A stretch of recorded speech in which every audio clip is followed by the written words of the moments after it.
Ma tegin selle video tänu sellele, et mul seda Patreonis paluti. Kui soovid ka mingit videot tellida, siis mine hakka Patreonis liikmeks.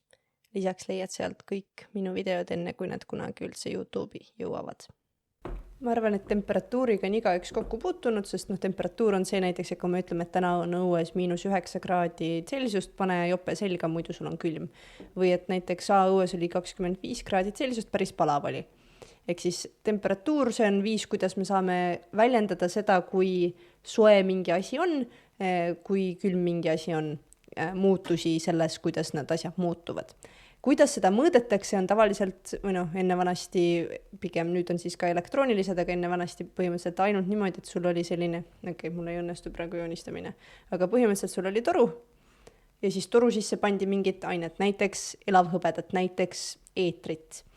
Ja siis see, kuidas see paisus, tavaliselt see oli mingit värvi tehtud, et muidu ei ole ju väga hästi näha vedeliku samba muutust, et ütleme, et kui oli soojem, siis see oli, kuna me esimeses videos rääkisime sellest, et soojus paisumine, see on see, et sul on erinevate osakeste vahel rohkem ruumi näiteks, kui on soojem mõndades ainetes, siis näiteks kui on soojem, siis me oleme 25 kraadi juures, siia tehti selline nagu rida.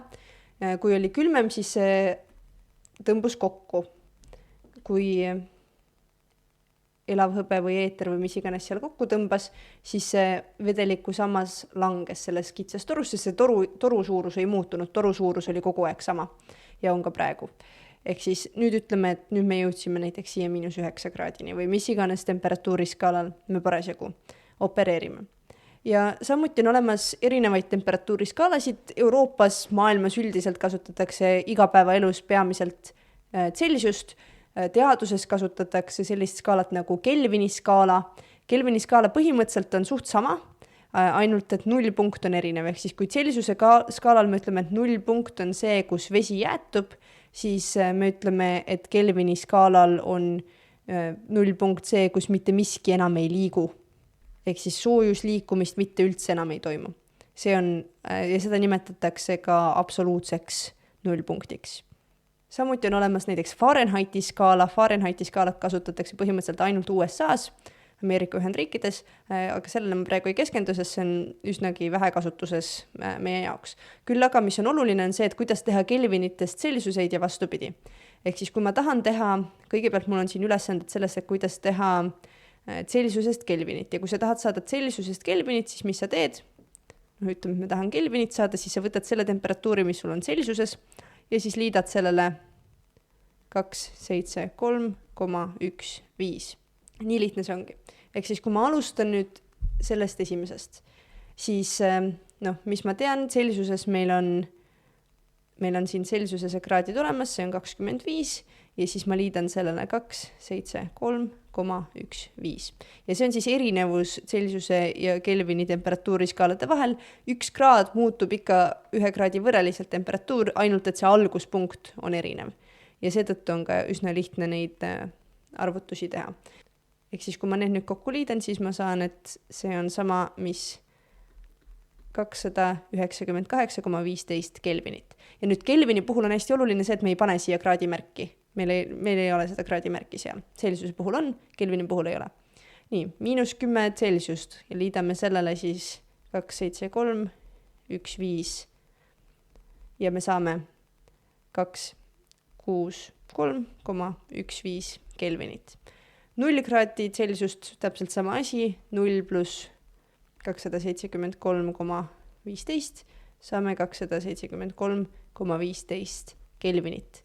100 kraadi täpselt sama asi, 100 pluss 273,15 saame 373,15 ja 37 ka. Ehk siis vahet ei ole, mis arv meil seal on, me lihtsalt liidame seda ühe konstandi, mille võrra need kraadid siis omavahel erinevad.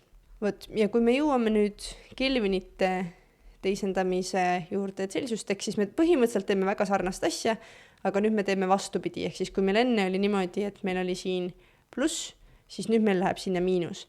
Ehk siis kui meil on Celsius, siis see on Kelvini see number, mis siin on, ja siis sellest lahutada 273 2,15. Vahel, mida tehakse põhikooli tasemel, on ka see, et ja tegelikult ka keskkooli tasemel on see, et seda ümardatakse, et tehakse ainult 273. Aga täpsem on 273,15.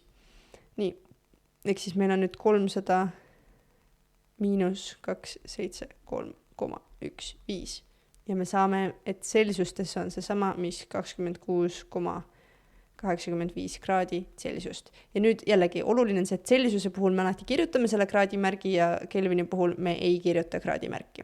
Järgmise puhul me toimetame täpselt samamoodi. Ja siinkohal ma teen ettepaneku, et kes tahab, siis saab need lõpuni ise lahendada. Ma nüüd kiirendan selle protsessi ja kirjutan need vastused siia.